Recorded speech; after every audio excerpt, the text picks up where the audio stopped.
If you want to know how to defend better in FIFA 23, you've come to the right place. If you're tired of coming up against teams like this, you can get some foot coins through MMO EXP using the link down below. You can also use code JambooUK for 5% off. So defending is probably the thing I get asked about the most, you know, how to improve, what you should be doing, etc. And in this video, I'm hopefully going to be helping you guys to get a lot better at it. Do me a massive favour, hit that like button. We're also under 500 subscribers away from 75,000. So if every single one of you who watches this could hit that sub button, that would be insane. But enough of me waffling. Basically what we're going to do is get into some clips. I'm just going to break down some common habits that you should be looking to get into your defending. I'm an ex-professional FIFA player myself, and I've coached hundreds of players at all different levels. So hopefully I'll be able to help you out as well. Okay, so getting into the clips now. This is a pretty common position that you're going to find yourself in. So you've got a guy running through the middle. You've got his fullback on the outside as well. So that's one thing you've always got to watch for. The main priority when defending is making sure that you're covering that space in behind. So you can see here, I've got my fullback in position. I'm using the second man press there. You can see the little green icon above his head. And I'm trying to cover the passes in the middle. He gets into this position here. And you can see what I'm doing is I'm covering with my centre back. I'm almost doing something where it's basically... He's not got enough space to get the pass through, but he's also not got enough space to run into this area here. So you can see we force him into rushing his pass, and we're able to step in and get there. In those positions around the box, you always want to make sure that you're using jockey as well. You just get much better sort of auto interceptions, tackles, and stuff like that. So you can see another one here, gets in behind. Priority here in these scenarios is if the ball's there to be won, you can get it, but the thing you need to be most careful of is those through balls in behind. So you can see here on this occasion we've got enough space to step in, but it's also very risky because if you mistime the tackle, there's always that chance they're going to get through. You can see here we're actually going to go back so I can show you exactly what happens because it all happens very quick here. So this is one where we lose the ball on the edge. First thing I'm doing before anything else, as soon as I lose the ball here, you want to be predicting where the pass is going to go. So the most obvious pass in this situation is he's going to try and go direct, you know, into his cam here. So what you're going to see is I'm going to quickly switch to this player with the icon above his head and try and cut that passing lane. So we step in, get very unlucky there. We should be rewarded, but we weren't in that occasion.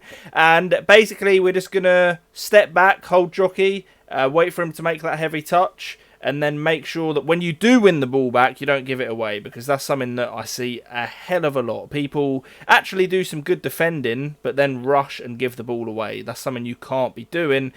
Another scenario similar to the one earlier here. So you've obviously got a runner through the middle. You've got a runner out wide. The priority is to make sure that the runner through the middle doesn't get the ball. On this occasion, he does.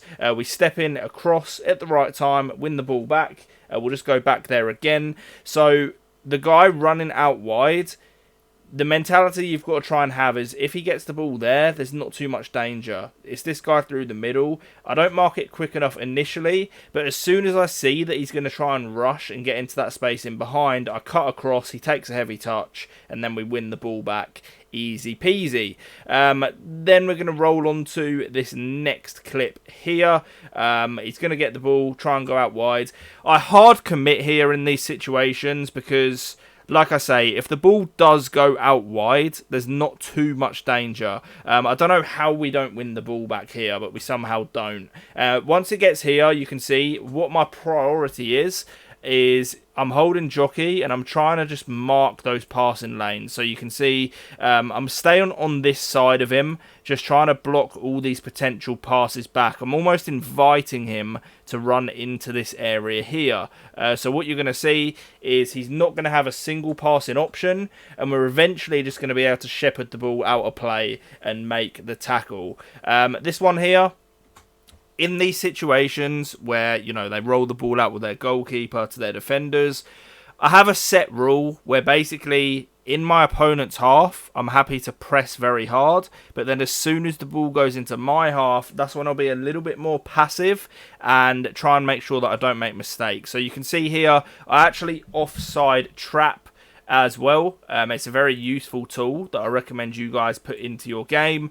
Basically, you know, it goes without saying, you're going to attempt an offside trap, but the thought process behind it is you're pushing your line up to a point where they don't have that much room to work with in the middle. You'll see it at a high level a lot in FIFA.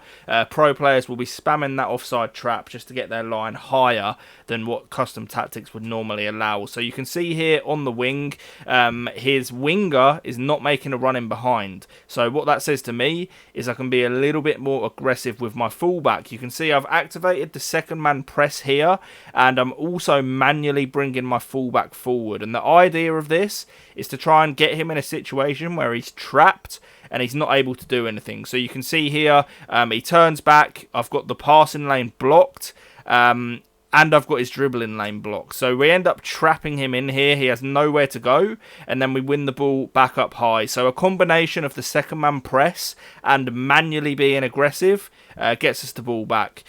Good play from my opponent here. He manages to get the ball outside and then recycle it back into the middle. In these situations, it's like we said earlier, it's all about not letting him get that pass into the striker. You're not always going to be able to cut that out though. You can see here we just force him into a mistake, and then we're very careful when it comes to playing the ball out from the back. There's no harm in turning back and recycling the ball. I see way too many people just panic as soon as they get the ball, just press the pass button and end up giving it back. So a nice bit of dribbling there, and we take our time with it.